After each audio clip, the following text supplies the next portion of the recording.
አደምን ዓለይሂ ሰላም ለመፍጠር በፈለገ ጊዜ ጅብሪልን ወደ መሬት ወርዶ አፈር ዘግኖ እንዲያመጣ ላከው። ጅብሪልም ወደ መሬት ከወረደ በኋላ ከመሬት አፈር ሊዘግን ሲል መሬት እንዳትቀንሰኝ በአላህ እጠበቃለሁ አለችው። ጅብሪልም በአላህ እጠበቃለሁ ስትለው ምንም ሳይነካት ትቶ ተመለሰ። አላህም ዘንድ መጣና ጌታዬ ምድር ባንተ እጠበቃለሁ ስትለኝ ትቼ ተመለስኩ አለው። ከዚያም አላህ ሚካኤልን ላከው። ሚካኤልም ትእዛዙን ሊፈጽም ወደ ምድር ሲወርድ መሬትም እንዳትቀንሰኝ በአላህ እጠበቃለሁ አለችው። ሚካኤልም በአላህ እጠበቃለሁ ስትለው ምንም ሳይነካት ትቶ ተመለሰ። አላህም ዘንድ መጣና ጌታዬ ምድር ባንተ እጠበቃለሁ ስትለኝ ትቼ ተመለስኩ አለው። በመጨረሻም አላህ አዝራኤልን ላከው። አዝራኤልም ተልእኮውን ሊፈጽም ምድር ላይ ወረደና አፈር ሊዘገን ሲል ምድርም እንዳትቀንሰኝ በአላህ እጠበቃለሁ አለችው።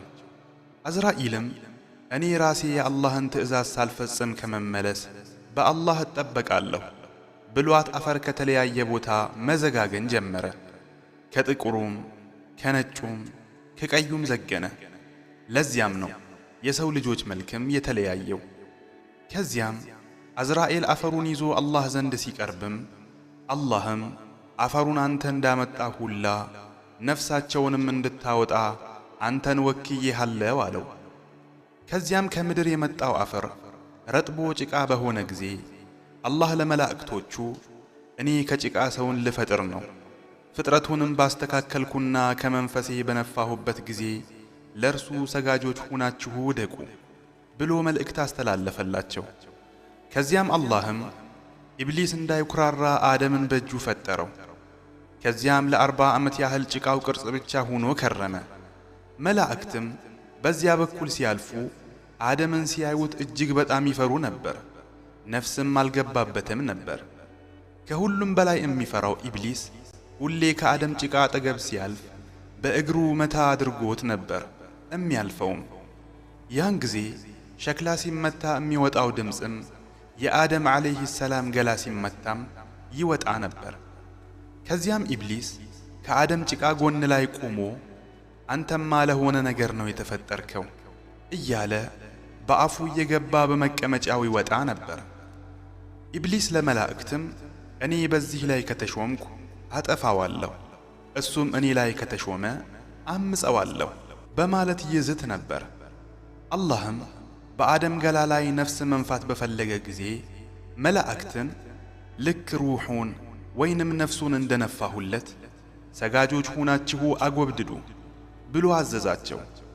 መላእክትም ዝግጁ ሆነው መጠባበቅ በጀመሩ ጊዜ አላህ በአደም ነፍሱን መንፋት ሲጀምር ገና ነፍሱ በአደም ጭንቅላት በኩል ስትገባ አደም አስነጠሰው።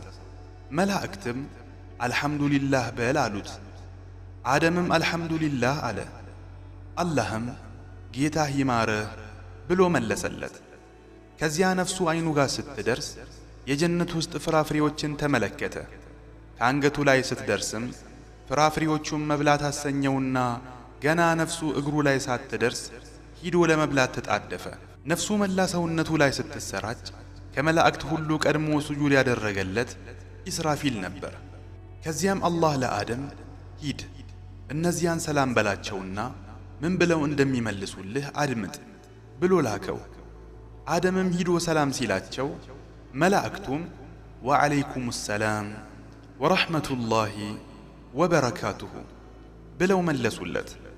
አላህም ለአደም አደም ሆይ ካሁን በኋላ ይህ ያንተና የዝርዮችህ ሰላምታ ሆኖ ይዘልቃል አለው። አደምም ጌታዬ ዝርዮቼ እነማን ናቸው ብሎ ጠየቀው። አላህም ከሁለቱ እጆቼ ምረጥ አለው። አደምም ቀኝህን መርጫለሁ፣ ሁለቱም ያንተ እጆችህ ቀኝ ናቸው ብሎ መለሰለት። አላህም እጁን ሲከፍትለት አደም እስከ ቅያማ ድረስ ያሉ ልጆቹን ሁሉ ተመለከተ። በዚያም መሃል አንድ ብርሃናማ ሰው ተመለከተና ጌታዬ ሆይ ይህ ማን ነው ሲል ጠየቀ። አላህም እሱ ልጅህ ዳውድ ነው ብሎ መለሰለት። አደምም ጌታዬ ሆይ ለዚህ ልጅ ዕድሜውን ስንት ነው ያደረክለት ሲልም ጠየቀው። አላህም 60 ነው በማለት መለሰለት። አደምም ጌታዬ ሆይ ከኔ ዕድሜ 40 ቀንስና ለሱ ጨምረህ 100 ሙላለት አለው። ለአደም የተመደበለት ዕድሜ 1000 ነበር። አላህም እሺ ብሎ ሞላለትና ምስካሪ መላእክቶችንም አደረገ።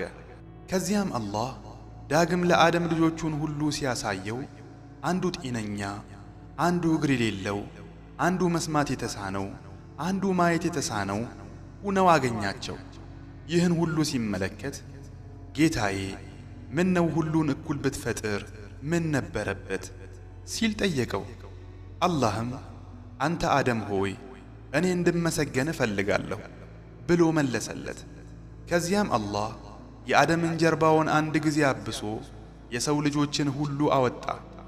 ከዚያም ሰበሰባቸውና ጌታችሁ አይደለሁምን ብሎ ሲጠይቃቸው አዎን ጌታችን ነህ እኛም እንመሰክራለን አሉ።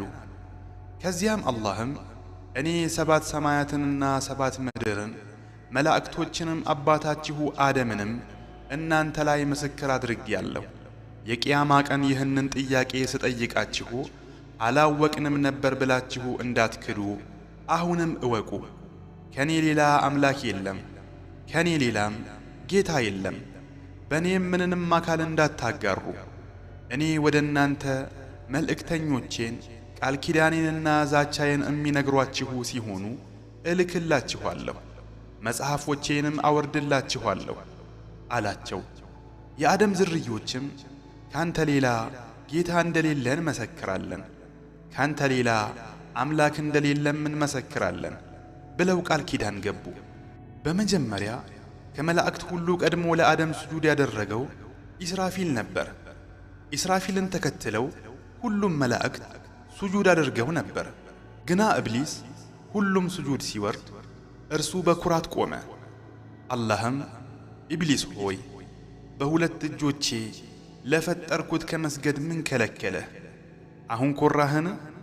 ወይስ ፊቱኑ ከትዕቢተኞቹ ነበርክ ብሎ ኮነነው። ኢብሊስም እኔ ከእርሱ በላጭ ነኝ፣ ከእሳት ፈጠርከኝ፣ አደምን ደግሞ ከጭቃ ፈጠርከው አለ። አላህም ከጀነት ውጣ አንተ የተባረርክ ነህና እርግማኔም እስከ ፍርዱ ቀን ድረስ በአንተ ላይ ይሁን አለው። ኢብሊስም ጌታዬ ሆይ እስከሚቀሰቀሱበት የቂያማ ቀን ድረስ አቆየኝ አለው። አላህም ጥያቄውን ተቀብሎት እስከ ቂያማ ቀን ድረስ ኢብሊስን ሊያቆየው ቃል ገባለት። ከዚያም ኢብሊስ ጌታዬ ሆይ በአሸናፊነትህ ይሁንብኝ፣ የአደምን ልጆች ከነርሱ